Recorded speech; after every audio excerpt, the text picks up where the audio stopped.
옆에 계신 분들과 인사 나누면서 성령 충만하십시오. 우리 인사하겠습니다. 네, 성령 충만하십시오. 네, 지난 주일에 우리가 성령이 하나 되게 하신 것을 힘써 지키라는 말씀을 함께 나누었습니다.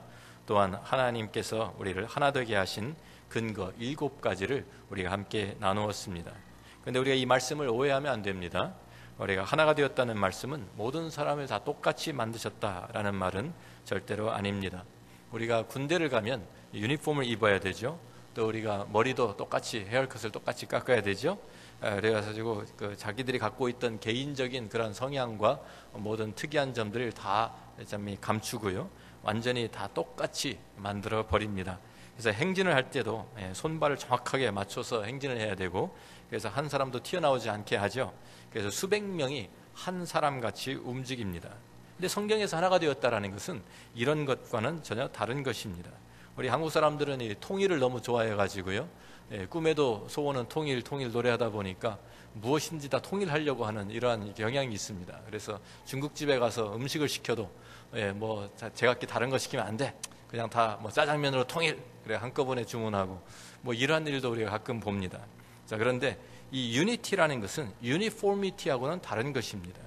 그래서 우리가 공동체라는 것은요, 모든 사람을 기계로 찍어내는 것 같이 똑같이 만들어내는 그러한 것이 아닙니다.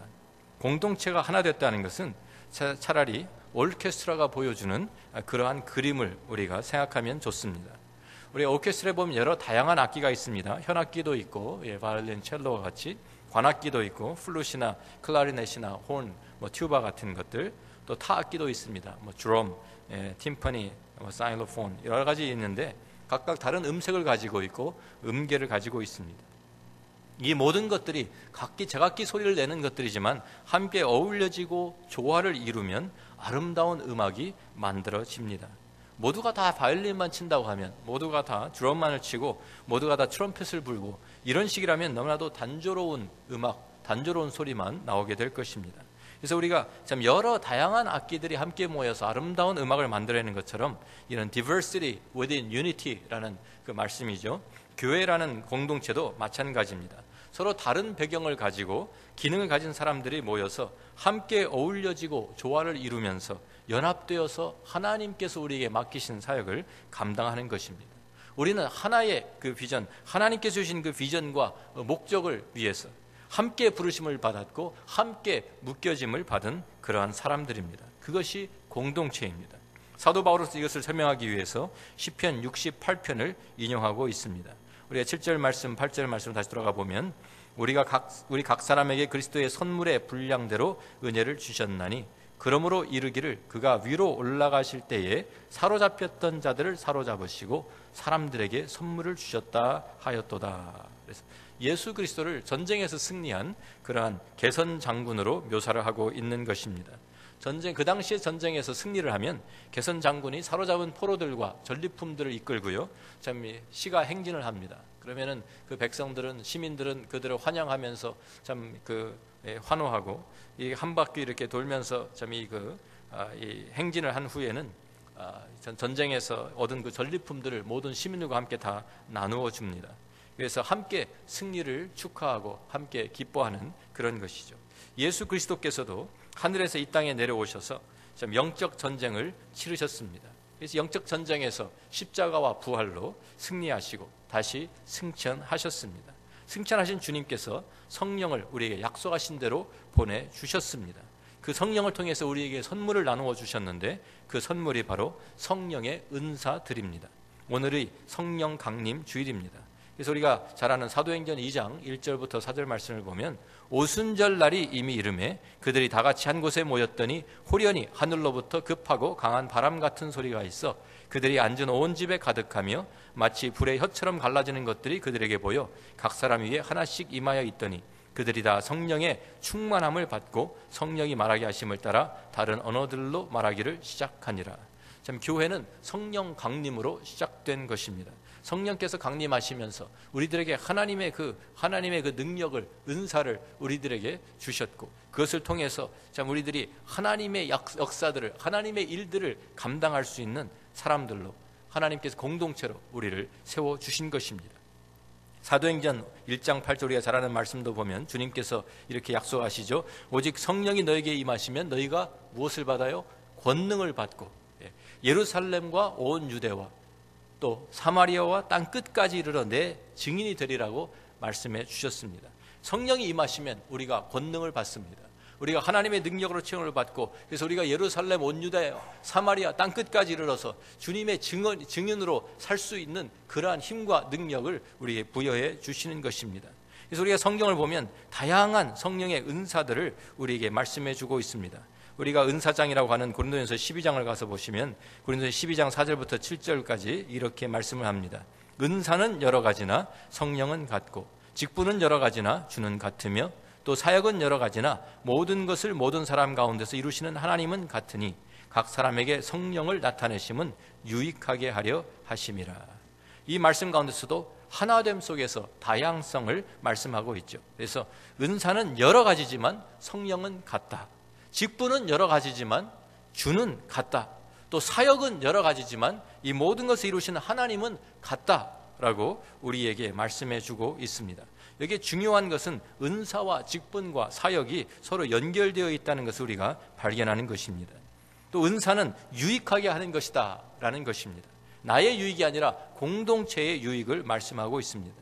그래서 우리가 참 예수 믿는 사람이라고 하면, 공동체 안으로 부르심을 받은 사람이라고 하면, 성령이 우리에게 성령세를 받아서 우리가 성령으로 우리들이 성령이 우리 안에 거하시는 사람이라고 하면 누구든지 그리스도의 영이 없으면 그리스도의 사람이 아니라고 하신 말씀처럼 우리가 성령을 받고 예수 믿는 사람이고 공동체 안에 참 우리가 한 몸을 이룬 사람들이라고 하면 우리는 누구든지 적어도 하나 이상의 은사를 가지고 있습니다. 그래서 이 공동체라는 것은 모든 사람들이 획일적으로 똑같은 재능, 똑같은 은사를 가지고 똑같은 일을 하는 것이 아닙니다. 서로 다른 사람들이 다양한 은사를 가지고 협력하면서 다양한 사역을 함께 이루어 가는 것입니다. 우리가 고린도전서 12장 8절부터 계속 이어서 읽어보면 어떤 사람에게는 성령으로 말미암아 지혜의 말씀을, 어떤 사람에게는 같은 성령을 따라 지식의 말씀을, 다른 사람에게는 같은 성령으로 믿음을, 어떤 사람에게는 한 성령으로 병 고치는 은사를, 어떤 사람에게는 능력 행함을, 어떤 사람에게는 예언함을, 어떤 사람에게는 영들 분별함을, 다른 사람에게는 각종 방언 말함을, 어떤 사람에게는 방언들 통역함을 주시나니 이 모든 일은 같은 한 성령이 행하사 그의 뜻대로 각 사람에게 나누어 주시는 것이니라 말씀합니다. 신약 성경을 보면 적어도 20여 개 이상의 은사들이 성경에 기록되어 있습니다. 중요한 것은 이 모든 것을 성령의 뜻대로 각 사람에게 나누어 주신다는 사실입니다. 내가 원한다고 은사가 주어지는 것이 아닙니다. 내가 바란다고 하나님께서 참 그 어떤 은사를 주시는 것이 아닙니다. 성령의 뜻대로 그 은사들을 각각 나누어 주신다라는 말씀입니다. 성령이 보시기에 합당한 사람에게 하나님의 그 성령의 은사를 맡기고 하나님께서 직분을 맡기시는 것입니다. 오늘 우리가 이 4장 11절 말씀도 보면 은사와 직분과 사역이 연결되어 있는 것을 우리에게 보여줍니다. 에베소 4장 11절에 그가 어떤 사람은 사도로, 어떤 사람은 선지자로, 어떤 사람은 복음 전하는 자로, 어떤 사람은 목사와 교사로 삼으셨으니 라고 말씀하셨습니다. 사도, 선지자, 복음 전하는 자, 목사와 교사는 직분을 말합니다. 그런데 그 직분과 연결된 은사들이 있습니다. 사도라는 이 직분은 교회를 세우고 시작하는 은사이기 때문에 많은 은사들을 필요로 합니다. 하나님의 참 그 계시를 받는 그러한 은사도 필요하고요. 또 참 능력을 행하고 기적을 행하는 믿음으로 큰 믿음을 가지고 참 하는 그러한 여러 가지 은사들이 필요한 것입니다. 그래서 그 교회가 참 교회의 그 교회를 세우는 그러한 사도들이 있고, 선지자를 통해서 또한 하나님의 그 말씀, 하나님의 참 그 뜻을 참 전달하는 그 예언의 은사를 받은 사람들이 선지자들입니다. 목사와 교사는 그것을 가지고 참 사람들을 그 모여진 사람들을 가지고 돌봄과 가르침의 은사를 받은 사람입니다. 참 사역이 그렇기 때문에 은사가 있고 직분이 있고 또 사역이 있는 것입니다. 사역은 그 은사를 사용하는 것이죠. 그래서 교회에서 직분자를 세울 때 은사를 확인하고 우리들이 그 은사가 참 그 직분에 합당한 은사를 가지고 있는지 확인하고 우리들이 그 직분자를 세워야 하는 것입니다. 리더십의 은사가 없는 사람을 장로로 세우면 큰일 나는 것이죠. 섬김의 은사가 없는 사람을 집사로 세우면 안 되는 것입니다. 우리가 분명히 우리가 깨달아야 되는 것이 직분은 계급도 아니고 명예도 아니고 자랑도 아닙니다. 은사는 주님께서 주시는 기능이고 사역은 그 기능을 사용하는 것이고 직분은 교회 안에서 그 기능을 사용하는 위치일 뿐입니다. 그래서 우리가 이 말씀들, 그 은사에 대한 이야기들을 말씀을 하는 그 장들을 우리가 살펴보면 고린도전서 12장 8절 우리가 약간 읽은 말씀에서는 은사를 말씀하고 있는데 오늘 에베소 4장과 고린도전서 12장 28절 같은 데서는 직분을 말씀하고 있습니다. 고린도전서 12장 28절 말씀 보면 하나님이 교회 중에 몇을 세우셨으니 첫째는 사도요, 둘째는 선지자요, 셋째는 교사요, 그 다음은 능력을 행하는 자요, 그 다음은 병 고치는 은사와 서로 돕는 것과 다스리는 것과 각종 방언을 말하는 것이라고 말씀합니다. 또 로마서 12장에도 이 은사들이 나오는데 거기에는 사역을 말씀하고 있습니다. 로마 12장 4절부터 8절 말씀입니다. 우리가 한 몸에 많은 지체를 가졌으나 모든 지체가 같은 기능을 가진 것이 아니니 이와 같이 우리 많은 사람이 그리스도 안에서 한 몸이 되어 서로 지체가 되었느니라. 우리에게 주신 은혜대로 받은 은사가 각각 다르니 혹 예언이면 믿음의 분수대로, 혹 섬기는 일이면 섬기는 일로, 혹 가르치는 자면 가르치는 일로, 혹 위로하는 자면 위로하는 일로, 구제하는 자는 성실함으로, 다스리는 자는 부지런함으로, 긍휼을 베푸는 자는 즐거움으로 할 것이니라. 그래서 이 모든 사역과 은사와 또 그 직분이 다 연결되어 있는 것을 우리에게 말씀해 주죠. 그러면서 계속 이 은사를 이야기하면서 몸과 지체의 비유를 이제 고린도전서의 12장에서도 또 에베소 4장에서도 로마서 12장에서도 계속 이 몸과 지체의 비유를 사용하고 하면서 우리에게 사도 바울이 설명해 줍니다. 우리 지체가 아무리 멋있고 참 잘났어도요, 스스로 독립할 수 있는 지체는 하나도 없습니다. 여러분들 참 각각 자기가 자신 있는 그 부분들이 있죠. 우리가 여러 가지 지체가 있는데 입도 있고 코, 귀, 눈, 손, 발이 다 있는데요. 거기에 참 내가 특별히 그래도 내 참 입은 그래도 다른 사람보다 참 잘 이쁘게 생겼어. 내 눈이 훨씬 더 다른 사람보다는 이쁘다. 아니면 코가 이쁘다. 뭐 이런 것 자신 있는 부분이 있을 거예요. 어느 부분이 자신이 있으세요? 클레오파트라는 아주 그 코가 유명하죠. 예. 자, 그런데 그 아무리 이쁜 그 부분이라 하더라도 따로 떼어 놓는 순간, 몸에서 분리되는 순간, 몸에서 떨어지는 순간 죽습니다. 맞습니까? 네, 죽습니다. 존재할 수가 없습니다. 그리고 따로 떼어 놓으면 아무리 이쁜 코도요, 안 이뻐 보여요. 징그럽습니다. 아니, 코만 따로 떼어진 거 누가 이쁘다 그러겠어요? 다른 것과 다 조화를 이루니까 아, 이쁘다 그러는 것이지. 그래서 우리가 참 그 몸에서 붙어 있어야 되고요. 그러니까 은사도 우리가 몸에서 이 공동체에서 떨어져 나간 지체는요, 소용이 없는 게 죽음이에요. 교회를 떠나서 성도가 설 수가 없는 이유 중에 하나입니다. 몸에 붙어 있어야 우리들이 그 몸이 생명을 얻고 그 몸에서부터 생명을 얻고 참 살 수 있는 것이죠. 또한 자신의 위치에 붙어 있지 않아도 문제가 심각해집니다. 우리가 손과 발이, 우리 몸이 참 이 몸의 모든 지체들이요, 한번 우리가 자고 일어났더니 자리 이동을 했다고 한번 생각해 보세요. 갑자기 하룻밤 사이에 자고 일어났더니 손과 발이, 오른손 왼손이 바뀌고, 발과 손이 바뀌고, 막 코가 있어야 되는 자리에 막 그냥 입이 있고, 막 눈이 있어야 되는 자리에 귀가 있고, 이러면은 얼마나 기가 막히겠어요. 황당하겠어요. 그런데 자신의 위치에 붙어 있지 않아도 문제가 심각해지는 게 그래서 우리가 손과 발이 우리가 위치를 서로 이동했다고 생각해 보세요. 아침에 일어나는데 그러면은 우리 그 짧은 발가락 가지고요, 참 이 샤워도 해야 되고 몸을 씻고, 그거 가지고 우리가 뭐 참 화장하시고, 눈썹 올리고 해보시려고 해보세요. 한번 이게 가능한가? 그거 가지고 면도 하고 안 되잖아요. 힘들 거 아니에요. 엄청나게. 자, 그런데 그러한 참 그 모든 그 우리가 있어야 될 자리에 있어야 되는데, 그 위치를 지켜야 되는데 자기 자리가 있는데 그것을 벗어나면 심각한 몸 전체에 심각한 문제를 야기하게 되는 것입니다. 지체가 또한 자기의 기능을 하지 않아도 문제가 심각해집니다. 한 작은 부분이라 할지라도 그 자기가 맡은 부분을 그것을 내가 감당하지 않고 있으면 다른 지체들이, 다른 몸 전체가 굉장히 어렵고 힘들어져요. 제가 대학교 때 운동을 하다가 발목을 한번 심하게 삔 적이 있습니다. 그래서 퉁퉁 부어가지고 낯이 나서 병원에 가서 엑스레이를 찍어봤더니 뼈에 금이, 복숭아 뼈에 금이 있겠대요. 그래가지고 거기에다가 기부스를 해주면서 몇 달 동안 꼼짝하지 말고 목발 짚고 다니라 그래서 목발을 주더라고요. 근데 한겨울이에요. 한겨울에 참 그 추운 일리노이에서 그 목발을 짚으면서 학교를 다녀야 되는데 얼마나 힘든지 몰라요. 보통 때 아무렇지도 않게 하던 것들이 너무 어려워졌어요. 그러니까 지금 발목이 좀 문제가 생긴 것인데 몸 지탱을 못하니까, 무게를 지탱을 못하니까 양쪽에 내 팔로 내 몸무게를 지탱하면서 다녀야 합니다.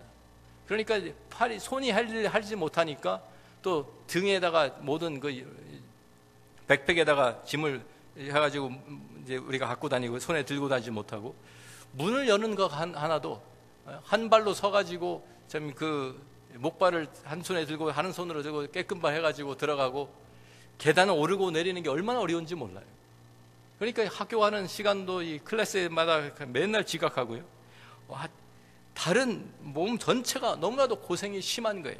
한 부분이 자기가 맡은 책임, 자기가 해야 될 일을 하지 않고 있을 때에 다른 지체들이 그 짐을 대신 나누어지고 있어야 되는, 그 짐을 대신 져야 되는 어려움이, 그래서 몸 전체가 힘들어지는 이러한 역사가, 이러한 문제가 시작이 되는 것입니다.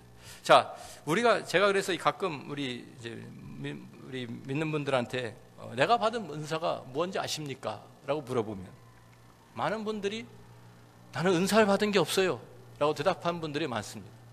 목사님, 저는 저는 무슨 은사를 받는지 모르겠어요. 아까 말씀드린 것처럼 적어도 한 가지 이상, 미니멈 하나입니다. 한 가지 이상은 다 받으셨어요. 다 가지고 있어요. 그래야 몸 안에서, 몸에 어떤 부분이, 필요 없는 부분이 하나도 없는 것처럼 우리들이 다 한 가지 이상의 은사를 가지고 있습니다. 그런데 그 은사가 무엇인지 모른다고 하는 것은 내가 해야 될 일이 무엇인지 모르는 거예요. 내가 섬겨야 될 사역이 무엇인지 모르고 내가 있어야 될 위치가 무엇인지 모르는 거예요. 그래서 우리가 이것을 분명히 깨달아야 합니다.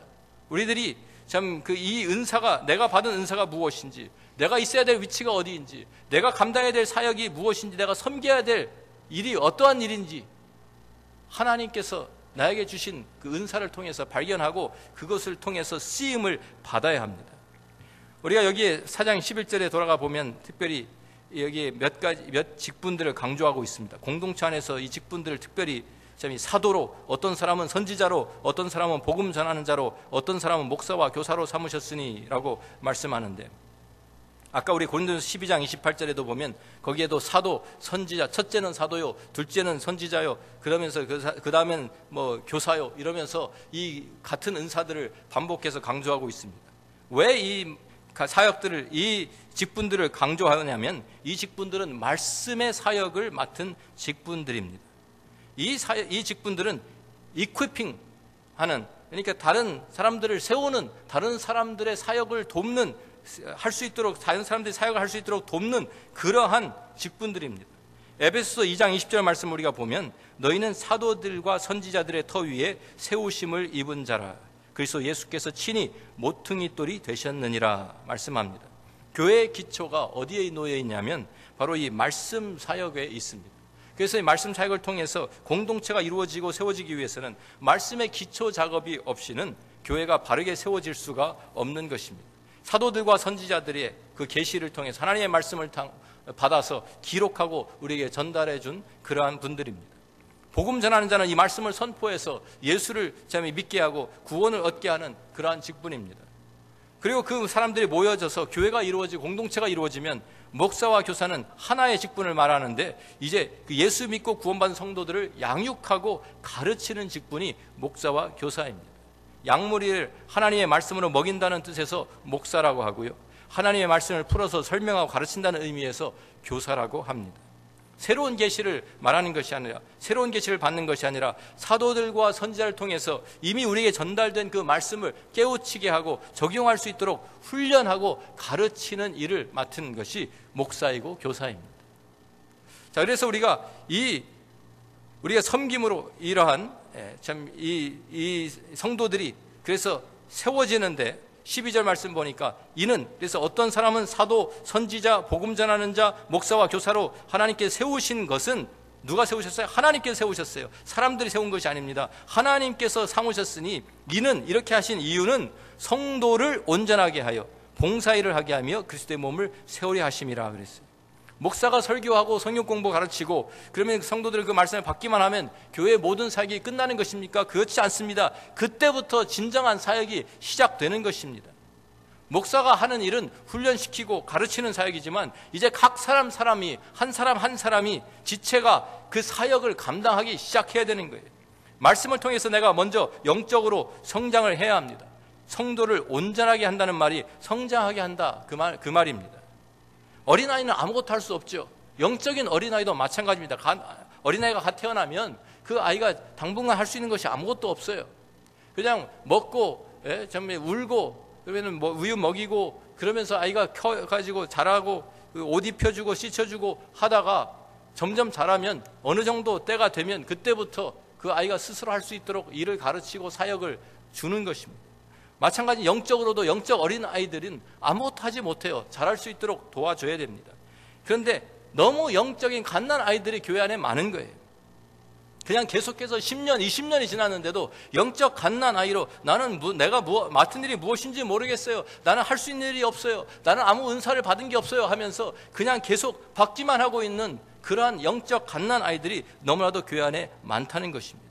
성숙한 하나님의 자녀가 먼저 되어야 됩니다. 영적으로 성숙해지면, 말씀으로 성숙해지면 하나님께서 나에게 주시는 은사가 무엇인지, 내가 감당해야 될 사역이 무엇인지 깨닫게 되고 그 은사를 사용해서 섬기는 그 사역을 감당할 수 있게 됩니다. 그것이 바로 봉사의 일을 하게 하며, 그래서 모든 지체들이 자기가 맡은 임무, 자기가 맡은 책임들을 감당하면서 사역을 진행하기 시작할 때에 그리스도의 몸이 함께 세워진다라고 성경이 우리에게 가르쳐 주는 것입니다.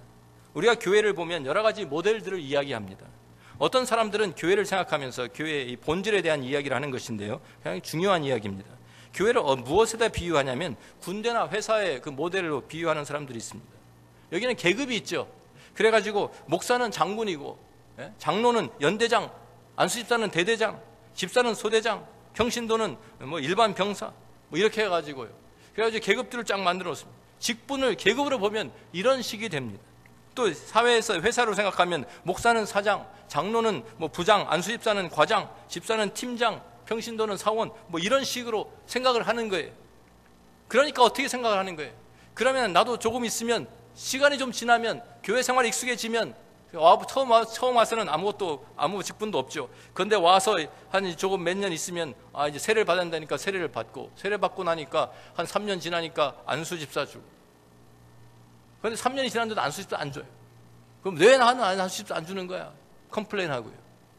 안수집사 받고 5년이 됐는데 장로가 안 돼요. 아니 왜 나는 장로가 안 되는 거야? 이건 아닌 것입니다. 이렇게 되는 일이 아니에요. 교회 안에서 직분이라는 것이 그냥 하나님께서 시간이 하나님께 주시는 것인데, 이것을 인간적으로 생각해 가지고 그냥 내가 시간만 지나면 저절로 내가 승진하는 것처럼, 회사에서 승진하고 군대에서 계급이 올라가는 것처럼 그런 식으로 생각하면 큰 오해하고 있는 것입니다. 절대로 그렇지가 않습니다. 그런데 또 정반대로 생각하는 사람들도 있습니다. 교회를 엔터테인먼트 비즈니스로 보는 사람들이 있어요.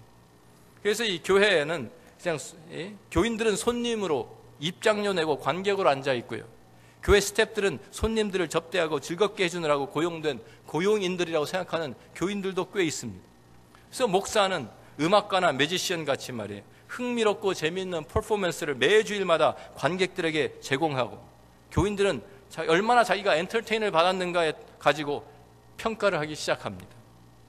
그러면서 비록 영적인 단어로 치장을 하죠. 은혜 받았습니다, 감동 받았습니다. 그런데 그 내면에는 퍼포먼스를 보는 관객과 다를 것이 전혀 없는 생각을 가지고 교회에 참여하는 분들이 많아요. 그러니까 하다 보면 재미가 없어지면 좀 더 신선하고 자극적이고 흥미로운 것을 찾아서 다른 곳으로 가든지, 아니면 퍼포머를 갈아치우면 되는 거예요. 교회가 그런 곳입니까? 교회가 그냥 내가 즐거움을 여기에서 누리기 위해서 그냥 와서 앉아있고, 내가 우리가 헌금해서 우리가 입장료 냈으니까 그거 가지고 고용하고 그 사람들은 그냥 우리가 마음대로 부릴 수 있는 그래서 나는 아무것도 안 하고 나는 서비스만 받겠다, 이런 생각을 가지고 교회에 오십니까? 엄청난 오해를 하고 계시는 것입니다. 세 번째 모델은 운동팀입니다. 야구팀이든지 축구팀이든지 선수는 관객이 아닙니다. 선수는 자기가 맡은 포지션이 있습니다. 풋볼팀 같으면 쿼터백이 있고 러닝백이 있고 와이드 리시버가 있고 오펜시브, 디펜시브 라인맨들이 있고 또 센터가 있고 세이프티가 있고 각각 자기가 맡은 책임들이 있습니다. 야구에서는 투수, 포수, 내야수, 외야수, 숏스톱, 타자와 각각 자기가 해야 될 일들이 있습니다. 모두 각각 다 팀의 승리를 위해서 열심히 훈련을 받고 기량을 닦고 시합을 해서 출전하면 참 그곳에서 자기들이 가지고 있는 것들을 최대한 발휘해서 팀의 승리에 공헌하기 위해서 훈련을 받는 것입니다. 이 모델에서 목사는 감독이고 코치일 뿐입니다. 자기가 직접 뛰는 것이 아니에요. 코치가 직접 뛰고 감독이 뛰는 게 아니에요. 자기들의 포지션을 참 맡은 그 사람들이 그것을 잘 감당할 수 있도록 훈련시키고 작전을 세우고 비전을 주고, 이것이 하는 일이에요. 진짜 사역은 언제 이루어지느냐? 지금 풋볼 필드에서 이루어지는 것이잖아요. 선수들이 뛰는 것이잖아요. 우리들이 한 사람 한 사람들이 내가 맡은 사역이 무엇인지, 내가 하나님께서 나에게 주신 그 은사가 무엇인지 발견해 그것을 가지고 사용하면서, 그러면서 이 모든 사역들이 이루어지는 거예요. 팀의 주인은 누굽니까? 하나님이십니다. 하나님이 주인이시고 관객은 누굽니까? 이 세상과 모든 피조물들입니다. 우리 교회가 하는 일이 하나님께서 우리에게 주신 것을, 모든 것을 동원해서 하나님께 영광을 돌리고 이 세상에 하나님이 어떠한 분이신지, 하나님이 어떠한 분이신지 보여주는 것이 바로 우리 교회가 해야 되는 일입니다. 그것이 교회의 사역입니다. 그것이 내가 맡은 일입니다. 지금 여태까지 어떤 생각을 가지고 교회를 참여하시는지 모르겠습니다. 내가 어떠한 은사를 받았는가가 중요한 것이 아닙니다. 그것을 가지고 자랑하라고 하나님 주신 것이 아니에요. 나는 이러한 다른 사람이 없는 은사를 내가 가지고 있다, 그러한 것이 중요한 것이 아닙니다. 어떠한 은사를 받았는가 중요한 것이 아니라 그 은사를 통해서 얼마나 충성스럽게 섬겼는가가 중요한 것입니다. 하나님께서 나에게 맡기신 그 사역이 있고, 하나님께서 나에게 맡기신 그 자리가 있는데, 나에게 주신 그 직분이 있는데, 내가 지켜야 될 그 자리, 내가 충성스럽게 지키고 있는지, 내가 그것을 통해서, 내가 그 받은 은사를 통해서 다른 사람들을 섬길 자세가 되어 있는지, 그리고 그 사역을 감당하기 위해서 내가 훈련받을 준비가 되어 있는지, 이것이 중요한 것입니다. 그렇지 않으면 우리는 한 달란트를 받아서 땅속에 묻어둔 그 종과 같이 주님 앞에 섰을 때에 주님께서 악하고 게으른 종이라고 우리를 책망하실 것입니다. 우리가 진정으로 착하고 충성된 종으로 주님 앞에 인정을 받기 위해서는 내가 지금 어떠한 직분을 가지고 있느냐가 중요한 것이 아닙니다. 어떠한 은사를 받느냐가 중요한 것이 아닙니다. 내가 지금 하나님께서 나에게 주신 것을, 그것이 무엇이 됐든 간에, 내가 또 하나님께서 나에게 맡기신 그 직분이 무엇이든 간에 그것에 내가 충성하면서 하나님을 섬기고 있고 성도들을 섬기고 있고 우리 교회를 세워가고 있느냐, 이것이 중요한 것입니다. 어떤 사람들은 도무지 직분은 받아놓고 아무 일도 하지 않는 사람들이 있습니다. 도리어 다른 사람들에게 짐만 지워줍니다. 우리들이 주님 앞에서 분명히 오늘 우리 자신을 돌아봐야 됩니다. 하나님께서 나에게 맡기신 것이 있는데 그것이 무엇이냐, 나에게 맡긴 사역이 무엇이냐, 내가 감당해야 될 일이 무엇이냐, 내가 섬겨야 될 사람들이 누구인지 주님 앞에 우리가 기도하면서, 오늘 성령 강림 주일인데 주님께서 우리 자신들을 새롭게 돌아보게 하시고 우리들이 새롭게 주님 앞에 헌신하는, 우리가 성령 충만해서 하나님의 사람들로, 또 하나님께서 우리 교회를 통해서 참 이 세상을 변화시키는 이러한 교회가 될 수 있도록 우리 모두가 함께 주님 앞에 헌신하고 충성하는 이 성령 강림 주일이 되기를 주의 이름으로 축원합니다. 기도하겠습니다.